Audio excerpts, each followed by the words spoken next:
Assalamualaikum warahmatullahi wabarakatuh. Perkenalkan, nama saya Rahmat Abadi, NIM 2520096, kelas PTIK 3C. Baiklah, di sini saya akan menjelaskan jaringan komputer berdasarkan distribusi data dan media transmisi.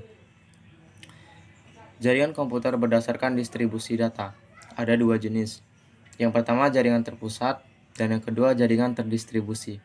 Satu, jaringan terpusat.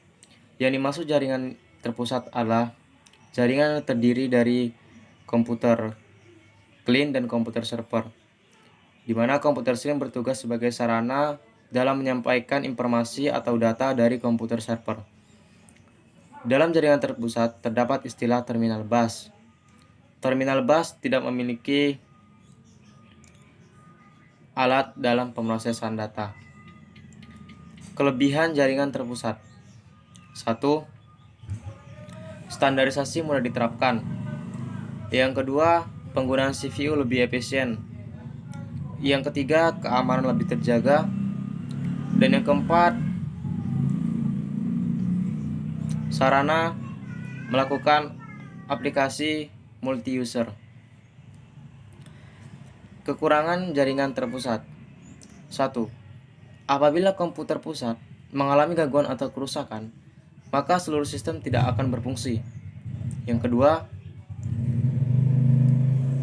penggunaan tidak fleksibel, karena semua peralatan alat-alat bantu seperti printer, hard disk, dan sebagainya disimpan dalam satu tempat, yaitu komputer pusat. Yang ketiga, apabila kinerja CPU sangat besar, maka unjuk kerja akan melemah dan turun. Yang kedua, yaitu jaringan terdistribusi. Jaringan ini merupakan perpaduan hasil dari jaringan pusat yang memungkinkan beberapa komputer server dan client yang saling terhubung dapat melakukan suatu sistem tertentu. Sistem ini terdiri dari beberapa komputer yang tersebar pada berbagai lokasi yang dihubungkan dengan alat sarana telekomunikasi yang saling berhubungan, sehingga setiap komputer dapat melakukan pemrosesan yang sama tetapi saling berkaitan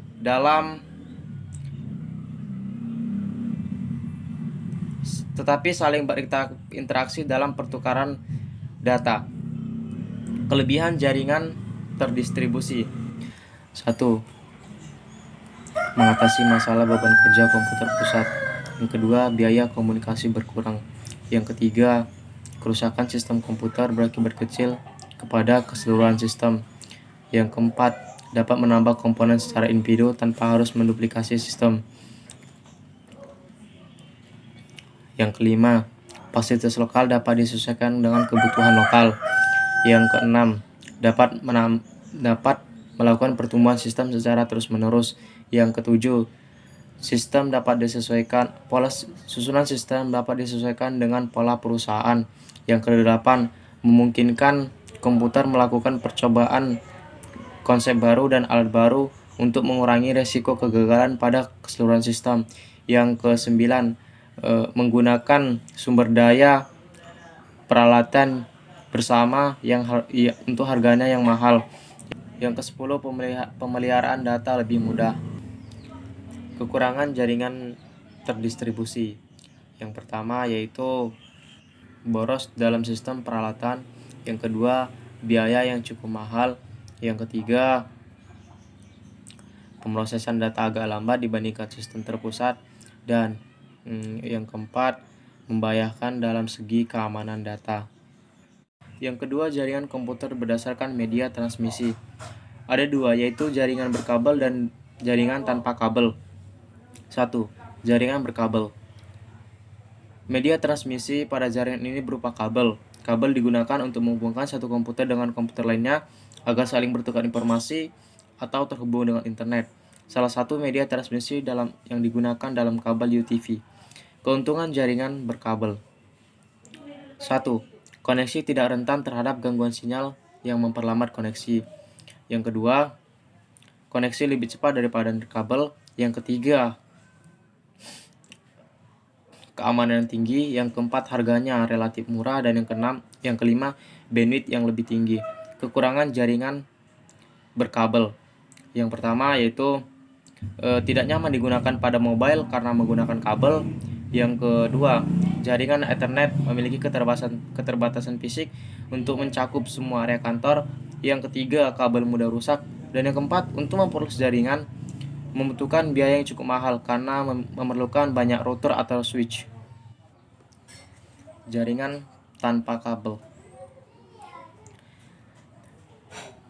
Jaringan ini memerlukan gelombang elektromagnetik sebagai media transmisi datanya. Kedua,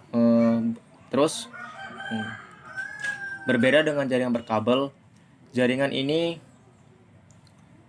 memerlukan gelombang elektromagnetik untuk menghubungkan satu komputer dengan komputer lainnya. Kelebihan jaringan nirkabel atau tanpa kabel. Yang pertama, pengguna dapat berbagi file dan sumber lainnya dengan perangkat yang saling terhubung dengan jaringan. Yang kedua, pengguna lebih bebas menggunakan laptop. Yang ketiga, lebih nyaman digunakan. Yang keempat, jaringan ini dapat menampung pengguna dalam jumlah banyak. Yang kelima yaitu pengalihan informasi ke media sosial lebih mudah. Kekurangan jaringan tanpa kabel. Yang pertama yaitu kecepatan sharing atau transfer file lebih lambat dibandingkan dengan jaringan berkabel. Yang kedua, instalasi dan perawatannya yang cukup mahal. Yang ketiga, peralatannya yang masih cukup tinggi harganya. Yang keempat, kekuatan jaringan tergantung pada kondisi cuaca. Yang terakhir atau yang kelima yaitu informasi yang kurang aman atau mudah dihack.